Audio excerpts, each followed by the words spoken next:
The ancient Chinese called it qi. The Romans called it spiritus. Hindus call it prana. The movie Star Wars called it the Force. It's supposed to be a powerful life energy suffusing the universe, one that mere humans can tap into to achieve superhuman results. Are there people out there who can really harness a mystical force to transcend our biological limits and even the laws of physics? Meet martial arts masters who apparently knock people out without ever touching them.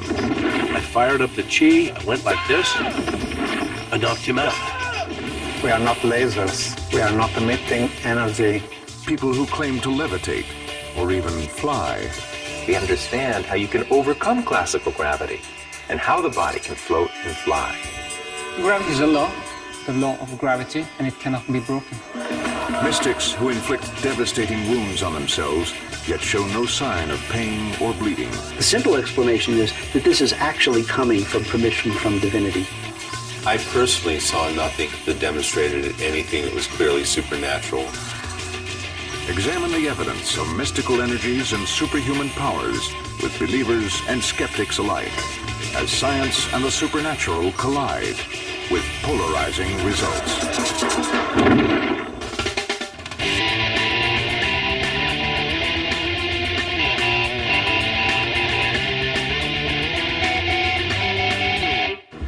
Athletes and thrill seekers have always tried to test the limits of their abilities. They constantly amaze us with their abilities to run faster, jump higher, be stronger, go farther. Some are fearless, or just plain out of their minds. Some have tried steroids to achieve seemingly superhuman results. Some have tried science. But there are those who, down through the ages, have claimed to be able to tap into mysterious energies available from the cosmos, or through God, to attain superhuman powers. One of the most ancient and revered of these mysterious energies is qi, an invisible, ever-present, and supremely powerful energy that only the initiated can tap into. Arising in ancient China, the word qi means breath, but it's more than that. It's the essential functional energy of life. Believers contend it's what keeps the planets in their orbits and binds atoms together. Psychics claim they can see it in the form of glowing auras around living things. Qi forms the basis for traditional Chinese medicine techniques like acupuncture. And it's what some practitioners of the martial arts claim is the basis of their power. Harnessing this energy apparently allows them to break bricks with their hands and even their heads. Qi, it flows throughout the body. Without it, you don't function. And it's a radio wave. Science can't find qi. It doesn't exist as far as science can tell. Without a doubt, George Dillman is a force to be reckoned with. He's a 9th degree black belt who has taught everyone from Muhammad Ali to Bruce Lee. And he's able to drop just about anyone using applications of pressure to certain points along the body. You can't take it there. He's probably weak right here. Okay? Pressure point knockouts are the easiest way to put a person down. I can put the largest person that you can find in the world, and I've done this. With that finger, I can put him on the floor. It's the guy that's the big guy, he's mad at me on the street. But that's just the beginning. Dillman claims to have adapted this technique to where he can knock a person out without having to touch them. Use chi energy out of this hand, and we're going to affect up on the head at the third eye. Snap, couple. Back. Ah! There we go. All of these karate techniques are made possible by manipulating qi. He makes a chi ball. He'll get the radio frequency going between the hands, and if you get up and feel, it's actually hotter inside that ball. I've seen him already knock people over with it. He throws the chi in such a way that when he catches it, it knocks him backwards. For Dillman, chi is like electrical circuitry that he can turn on or off with a simple, well-placed punch, or even just a tap. We enter the chi into pressure points that both accept chi or give off chi. Just kind of barely, it just happens. I use ones to give off chi, put it into ones that accept chi. We, in essence, turn their light switches down. It kicks out their circuit breaker panel in the back. Pressure points can be dangerous. I've flatlined several people. To have it, you know you have Dillman it. teaches these techniques in seminars all over the world, drawing attendees who are especially interested in finding out if his unusual karate techniques are real. I mean, so many people have studied it and swear by it. I had to see it for myself, though. In the beginning, you're kind of like, well, I don't know if this is for real. It's almost like a UFO sighting. It's like, well, I got to see it to believe it. You know, I hear these people do it, but until I see it, you know, it's one thing to hear, it's one thing to see. They come to see Dillman's remarkable ability to move walls of people from 10 feet away when they can't even see him, by channeling his chi at them and interrupting their auras.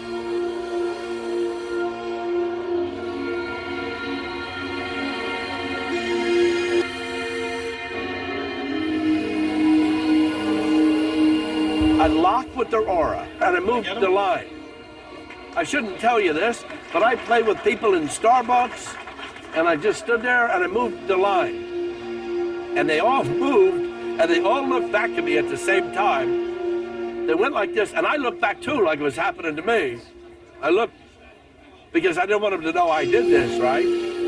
But what really draws the audience's attention is Dillman's no-touch knockout, a karate move that could theoretically revolutionize combat as we know it, except that it can take years to learn. Essentially, he claims to be able to knock anyone out without touching any part of their body by just throwing a giant chi whammy at them. Sometimes it drains me. I can get that way within a second or two if I throw the chi out too fast. Get back. After seeing so many demonstrations, so many different techniques, so many different moves, you can't help but start believing. They're opening up another door in your mind. It's just unbelievable. I know I have chi energy. You can see it with the half moons. My chi is up now because of the filming. I have half moons in my fingertips now. That means the chi is just coming out. But is the mysterious energy called chi really what's giving Dillman and his followers such extraordinary powers? Or is it, as skeptics suggest, simply a form of hypnotic suggestion? Later, we'll put this to the test, pitting karate master against scientist in an is it real showdown. Chi is not the only kind of mystical energy that people claim to tap into in order to transcend normal human limitations. Islamic mystics called Sufis recognize a spiritual energy infusing the universe, one that comes from Allah, sometimes called baraka, meaning grace or blessing. These whirling dervishes are perhaps the best known of the Sufi mystics. But whirling dervishes are not the only Sufi dervishes. These dervishes are from an order called Tariqa Kaznazaniya, and what baraka apparently allows them to do is nothing short of astonishing. During a ritual known in the West as deliberately caused bodily damage, they demonstrate the ability to wound themselves in various parts of the body with knives, spikes, daggers, and snakes. Amazingly, they claim to feel no pain. Also, the dervishes say that they don't suffer any lasting effects, very little bleeding, immunity to infection, and almost instantaneous healing. These rituals are considered controversial by most mainstream Muslims. Are these seemingly superhuman feats really the result of tapping into energy from God? Or is there some sort of self-hypnosis involved? These questions brought the Sufi rituals to the attention of alternative medical practitioner Dr. Howard Hall, a specialist in hypnosis and healing, something the medical establishment once scoffed at. My earliest work was in hypnosis impacting on the immune system. They thought that was a radical idea. But the notion that there's some energy field facilitating healing is even too much for them to accept and understand. Hall, a clinical psychologist at Case Western Reserve University in Cleveland, traveled to Baghdad in 1998 to see if these Sufi rituals were indeed an act of God or just a case of group hypnosis. Hall learned that the spiritual leader, called a sheikh, channels the protective energy to the dervishes. He was invited to see for himself that this was not a matter of hypnosis, but a gift from Allah. When I walked up, I was asked to pull out one of the daggers out of someone's skull. Couldn't pull it out, and I was cringing, and it still gives me chills when I think about that. But to really rule out hypnosis as the source of protection, Hall made the decision to try the ritual himself. Well, look, all these people are doing this. There must be something to it. But if they're all faking me, I'm going to find out right now. And that was a risk. I thought it was legitimate, but I had to empirically and evidence-wise prove that to myself. The translator came up to me, said, "Dr. Hall, are you ready?" I swallowed, yes. And they said, "First seek permission from the sheikh to have you protected. You may have protection." He nodded. And the translator said, "Please open your mouth, Dr. Hall."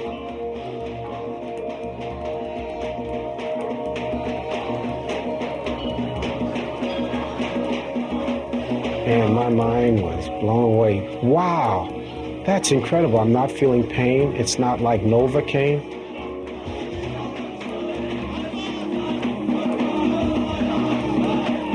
Pulled it out. There was no major bleeding, maybe a drop or so. And there's no pain. I knew it wasn't hypnosis because I teach hypnosis. And I knew I wasn't particularly hypnotizable to endure that type of pain and show that kind of rapid healing through a hypnotic process. And I said, wow, we're on to something now. Hall was so inspired that he became a student of Sufi mysticism himself. Later, Dr. Hall will pierce his cheek for us in the lab in order to obtain what he hopes will be an actual record of the energy transfer.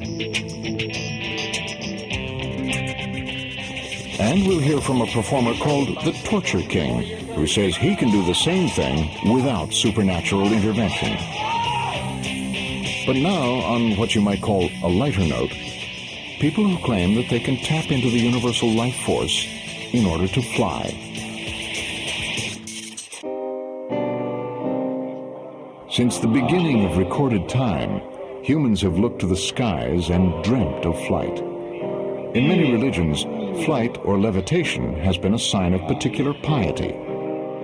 Catholic Saint Teresa of Avila could supposedly lift off the ground for nearly 30 minutes. Indian sages were said to levitate as an act of homage to God.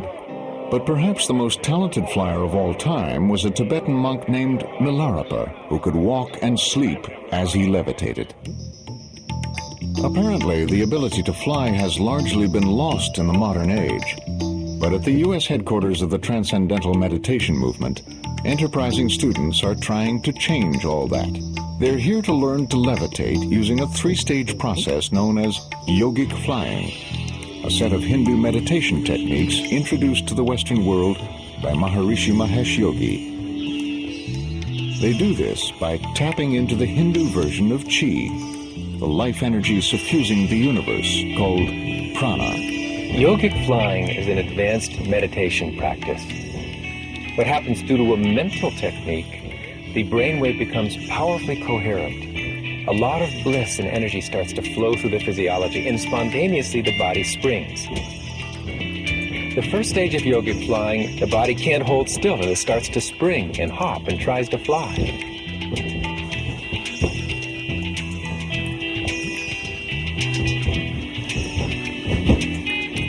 The second stage is when the body actually hovers in the air for a short while.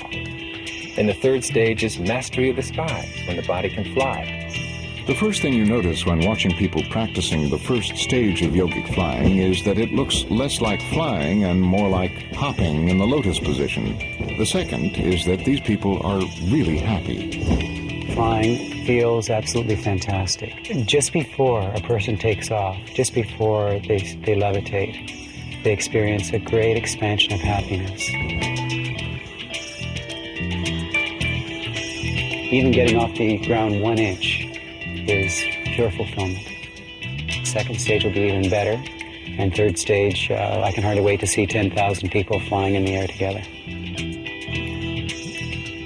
Stage 3 sure looks a long way off. However, TM University researcher Dr. Fred Travis claims there are actual metabolic effects in the human body, even in stage 1 flying. We're looking at 1 second period just before they actually lift up. They're broadband, which means it's across many frequencies, global coherence. And so the person is in a very different state of mind, different state of brain. We call it pure consciousness. And it's from there that the impulse to fly comes. The claims escalate from there. They reject Newton's laws of gravity, saying they are hundreds of years out of date. Newton's laws simply say that the human body will be held down to the Earth by the force of gravity, just as the moon is held to orbiting the Earth through the force of gravity. So if the body lifts up, it would be in defiance of these classical gravitational laws. We understand how you can overcome classical gravity and how the body can float and fly. Perhaps not surprisingly, no one has gotten beyond stage 1 of the process, and the university won't predict when or if yogic flyers will ever truly fly. But they say it doesn't really matter, because they've found that even first-stage yogic flying produces an interesting byproduct, what they call the Maharishi effect. The real purpose of yogic flying, especially in groups, is to create world peace. Put an end to this tragic legacy of violence and crime and terrorism and war. That's right.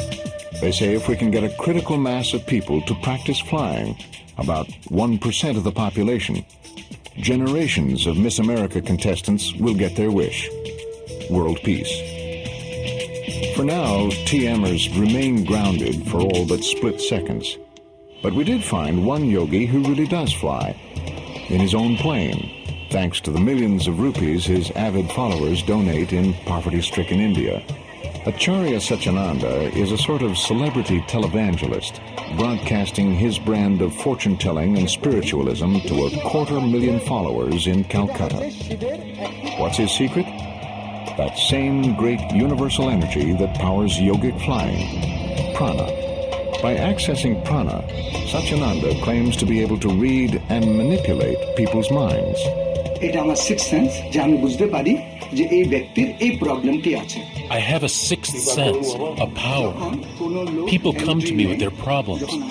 As soon as they enter the room, I know what their problems are. I read their minds. During meditation, Satyananda claims, his mind leaves his body and gathers the electromagnetic powers of the universe.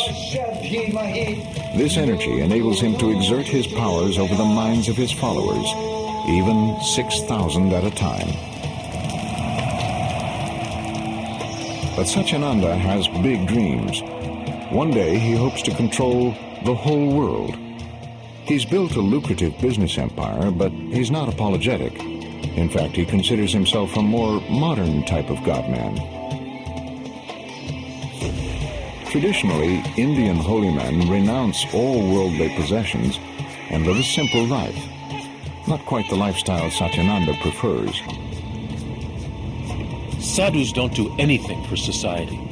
I want to do something because my followers give me a lot. So I'm starting an aircraft maintenance and engineering institute that will be the biggest in India. But not everyone believes that Satyananda is tapping into vast energies unknown to science in order to control minds and foresee futures. Meet Guru Buster Prabir Ghosh, the scourge of Calcutta's so-called godmen. He's on a mission to rid India of certain gurus who he believes to be cheats and thieves. Little does our God-man know, but Ghosh has a trap waiting for him, and it will take real superhuman powers to get out of this jam. In India, the tradition of God-men runs long and deep. They're conjurers that roam the country in a sort of traveling sideshow, demonstrating so-called miraculous powers. But not everyone in India is convinced that God-men are for real.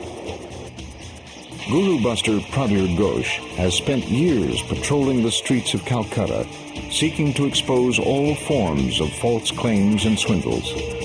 We go after God-men and God-women who claim to possess supernatural powers in order to show people that God-men have no such powers, and they are a danger to society. In this city, he's had incredible success. God-men are few and far between. So now, he and his team are taking the show on the road, touring rural Indian villages and drawing crowds of people by demonstrating how so-called miracles are performed. Ghosh says that India is a haven for unscrupulous God-men, all making easy money from even the most ludicrous claims. It's his life's work, exposing the God-men who make money by false means, especially those who prey on India's vast underclass. God-men make a fortune because villagers are ignorant and afraid of any misfortune coming their way. They'll tell villagers to offer prayers along with 2,000 rupees, otherwise their son might die. That villager will even mortgage his land to shell out that amount.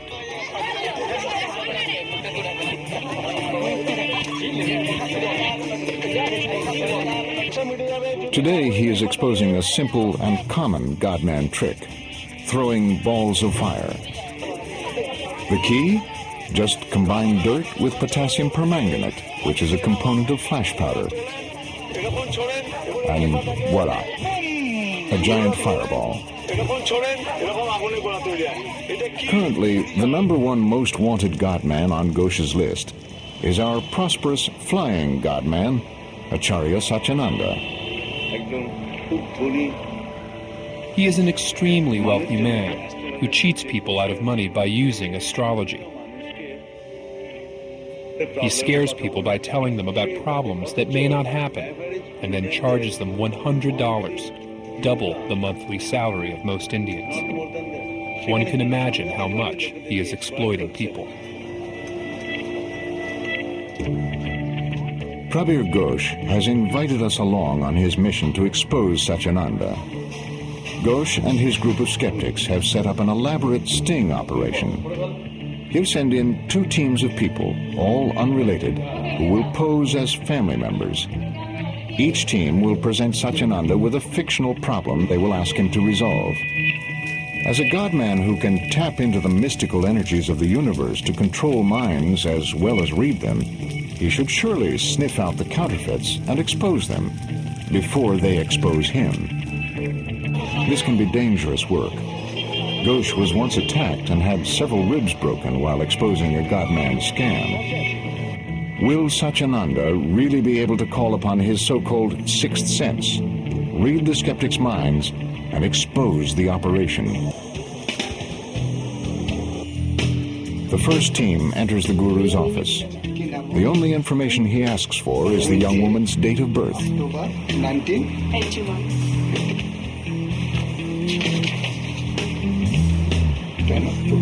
After checking some charts, he tells the woman that she is unable to sustain relationships with men because her life is unbalanced. He then prescribes an expensive amulet that will protect her and gives advice as to the right person to marry.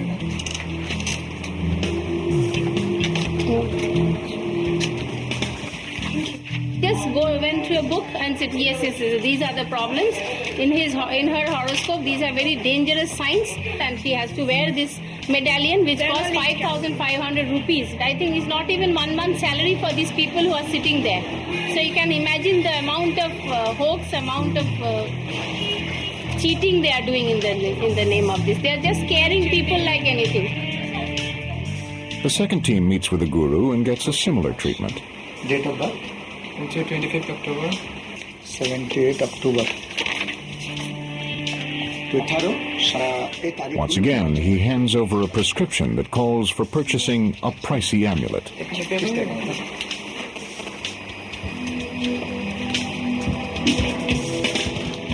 The plan then moves into high gear. A text message is sent to Ghosh, signaling that it is time to confront the God-Man.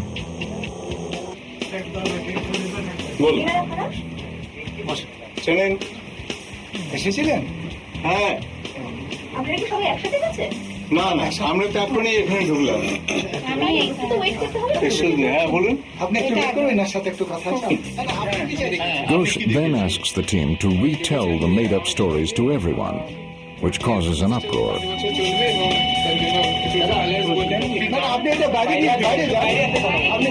The guru demands that Ghosh return all of the documents he wrote, and his entourage starts to get ugly. Once they realized that we were there to expose them and their fraudulent activities, their behavior suddenly became antisocial.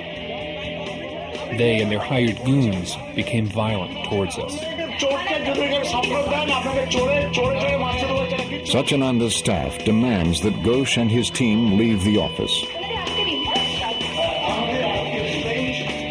But not everyone gets out in time. The National Geographic producer who has filmed part of the sequence is still trapped with an angry Satyananda and his entourage. We are here now at the Satyananda's ashram, and they have captured our director because we have proved him wrong. He's already fake, he's a fraud, and at the same time, he has hit the director. The police are on the way. Yeah. They're on the way.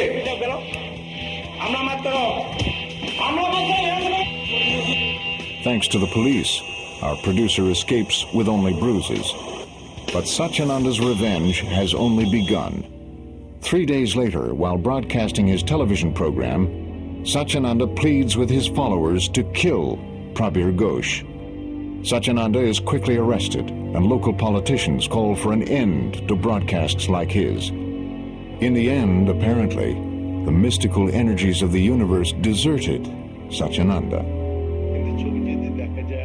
When you look at Satyananda, you see the paleness of his face because he became nervous. Why is that? If he's such a powerful God-man that reads minds, why could he not read my mind too? This is how we expose Satyananda. For the moment, it seems, Ghosh and his skeptical team have grounded Acharya Satyananda. But it's time to return to the more remarkable claims of people whose superhuman abilities, however gruesome, seem real. Are Sufi mystics who inflict terrible wounds on themselves really tapping into a spiritual energy that prevents pain, bleeding, and infection? Can a snapshot of that energy be captured in a lab? Or is this all something modern medicine can explain? As we saw earlier, Sufi mystics of the Tariqa Khaznazaniya order appear to be capable of inflicting terrible wounds on themselves and claim to experience no pain, almost no bleeding, no infection, and near instantaneous healing. How? Their leaders, or sheikhs, say they tap into spiritual energy of the universe that comes from Allah and protects them. They say that they are channeling energy to heal people, and this sounds very improbable. What they're probably doing is sort of a placebo effect. If you believe it, it works. Psychologist Dr. Howard Hall was so moved by the power of what the dervishes were doing that he tried it himself. Convinced that something other than self-hypnosis was involved, he became an initiate in the Sufi order. In search of evidence of the energy that protects him during deliberately caused bodily damage rituals, Hall has now joined forces with Dr. Gary Schwartz of the University of Arizona's Center for Frontier Medicine a leading institute in one of the most controversial fields of medical research, energy and spiritual healing. When I first saw the footage that Dr. Hall brought back from Iraq, I couldn't believe it. In fact, I wondered, was there fraud involved? Once I became convinced that this was not just trickery, then the question was, well, gee, could you explain this as some sort of placebo effect? But as you look at instance after instance of phenomenal endurance of things that most of us couldn't possibly do, and there seems to be virtually no long-term damage, you begin to seriously question whether all of this could be explained as a simple mental effect. And then you start wondering, well, could the spiritual side of this be important as they believe it is? Schwartz wants to determine what, if any, changes are taking place in the brain as Hall attempts to jam an ice pick through his cheek. But first, they need a measurement from a controversial device known as a gas discharge visualization instrument, or GDV. The GDV system picks up electrical activity around the fingertips and then using sophisticated computer algorithms actually presents a whole body image of the different regions, energy regions around the body. GDV technology has its roots in a controversial process discovered over 75 years ago called Kirlian photography. In 1939, Semyon Kirlian found that if an object on a photographic plate is subjected to a high-voltage, high-frequency electrical field, an image is formed on the plate that resembles a halo. Some believe that this halo is a physical manifestation of the spiritual aura which supposedly surrounds us all. Scientists believe the halo is usually moisture. The effect is known as a corona discharge. Using the GDV, Schwartz is looking for evidence to show if Hall's personal energy field or aura changes as he injures himself with the ice pick. But first, they need to take a baseline reading. Now it's time for the test to begin. Hall is wired up to an electroencephalogram machine, or EEG, a device that graphically records the electrical activity of the brain. When I do the piercing, I'm asking for specific aid for this intervention from the ancestors and the current sheikh. In order to obtain this permission from the sheikh, Hall goes into a meditative state and says a series of mantras over and over again. The meditation period lasts nearly 90 minutes. His brain did in fact go into a more relaxed state over the course of the prayer. We didn't see any anomalous things. He wasn't going into seizures, he wasn't going into a deep sleep state, he wasn't in a hyper-aroused state. His brain looked relatively normal.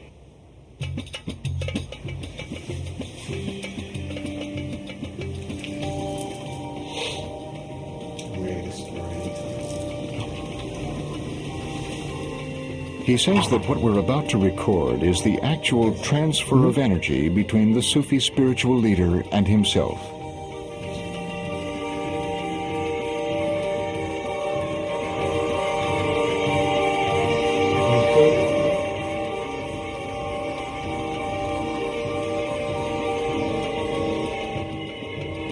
So, does he feel any pain?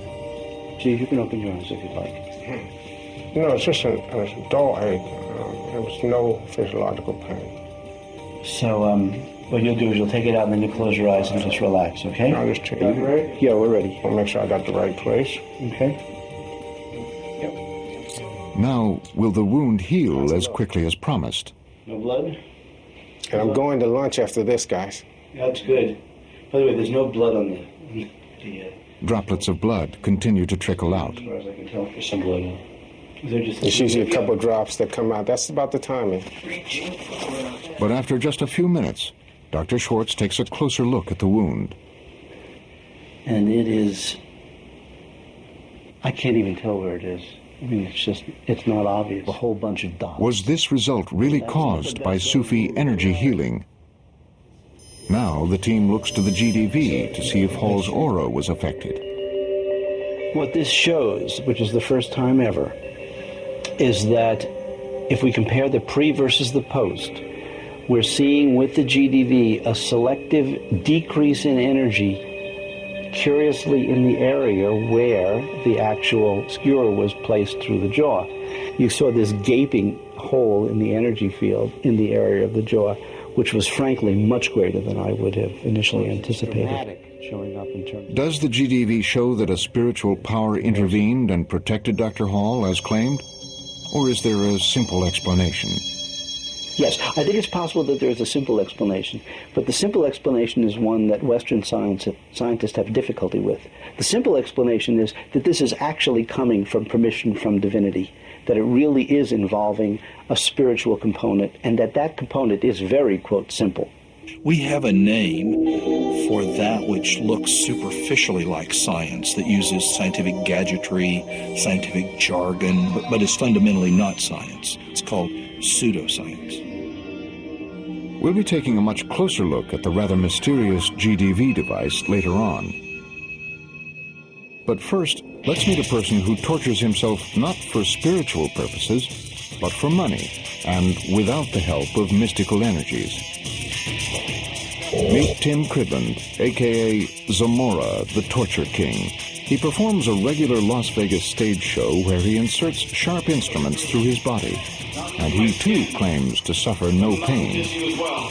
But here, the similarities with the Sufis end. Cridland makes no claim to be doing anything supernatural.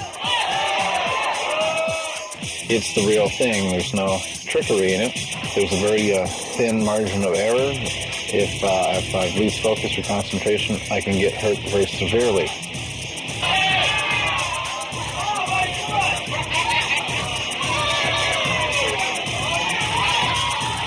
Does he not feel any pain, or does he just have an incredible tolerance for torture? No blood, no pain, ladies and gentlemen. That is mind over matter.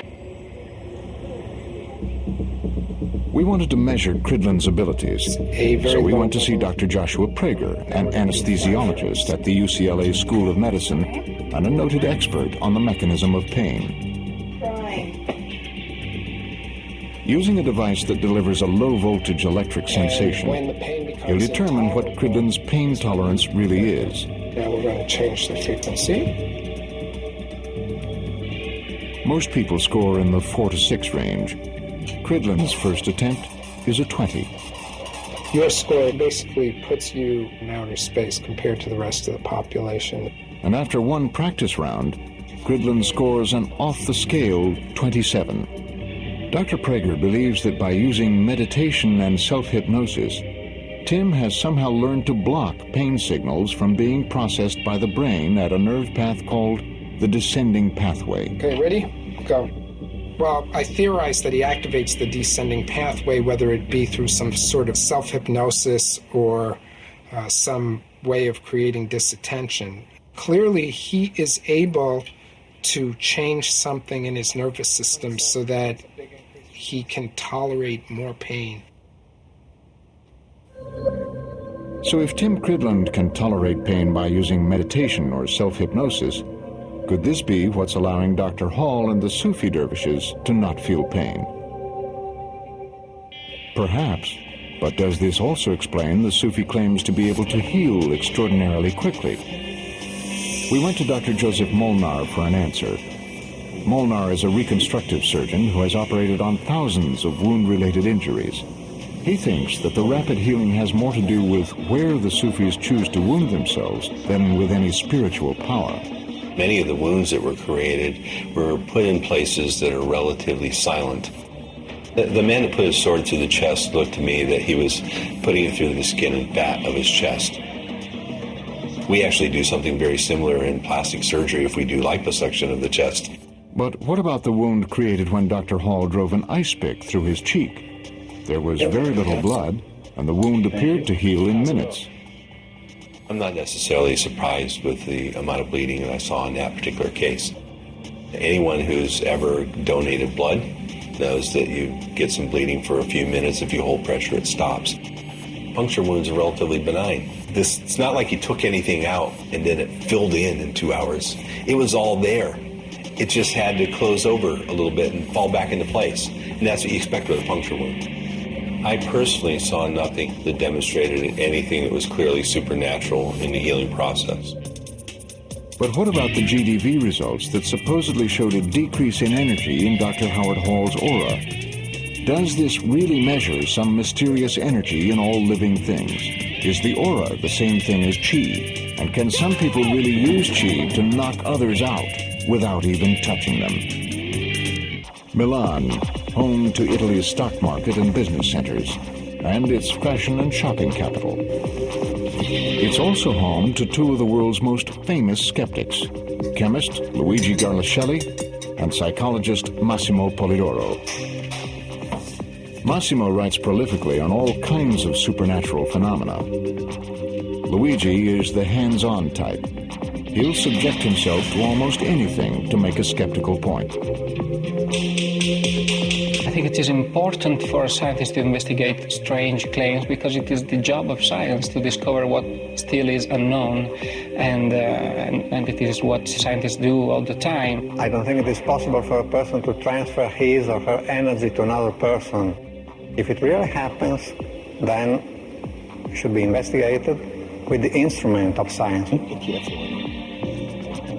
Massimo and Luigi are quite familiar with the GDV device used to test Dr. Hall's aura while he pierced his cheek. In fact, they've built their own version. Like the GDV, it's based on Kirlian photography, but it exposes a few problems with GDV as a tool to measure life energy. In this device, we have a high-frequency generator and a high-voltage generator. Together, they produce a low-intensity electric charge that's safe to human touch. It's also equipped with tanks of helium and neon gas that are pumped to a sealed chamber under the surface plate of the machine. When an object is placed on the plate, the electrical charge excites the gas molecules, causing them to glow and creating what looks like the object's energy field or aura. But if this is supposed to be a life force, like an aura or chi, why is it just as powerful in inanimate objects? It certainly does not capture an aura or a psychic energy or whatever. This is a machine that works by itself, and whatever you put on top of it, a hand, a shoe, scissors, anything, it just shows a glowing light. But it is not a light coming from the object, it's a light coming from the machine. So the GDV device that was supposed to measure an energy field may only be measuring natural phenomena like temperature, pressure, and humidity. Now it's time for Massimo and Luigi to turn their attention to the most hair-raising use of mystical energies we've seen so far. Throwing chi to knock someone out without even touching them. Massimo reviewed the tapes of George Dillman and his followers performing such no-touch knockouts, and was not impressed. The people going there expected what was going to happen, and they were expected to react in a specific way. And they just reacted to the suggestion. When this happens in hypnotism demonstrations on stage by a magician, which doesn't use hypnosis at all, just gives suggestions, and people who is ready to believe that kind of things reacts. But critiquing a tape and standing up to a karate master are completely different matters. It's time for a showdown. In one corner, weighing in at no more than 125 pounds, is chemist Luigi Garlascelli. He thinks he can stand up to a knockout punch of chi because it doesn't exist. In the other corner, it's 8th degree black belt Leon J., one of George Dillman's top associates and fellow practitioner of the no-touch knockout. This ought to be interesting.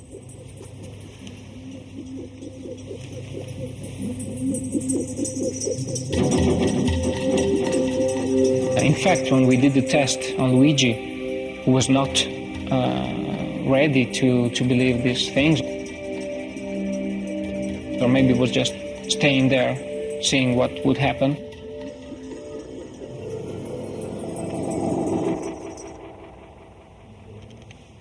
It didn't work. Dillman thinks he knows what went wrong and has come up with a very interesting explanation. The skeptic was a totally non-believer. Plus, I don't know if I should say that on film, but if the guy had his tongue in the wrong position of the mouth, that can also nullify it. Yeah, you can nullify it. You can nullify a lot of things done to you. In fact, you can nullify them if you raise those two big toes. If I say I'm going to knock you out, and you raise one toe and push one toe down, can't knock you out.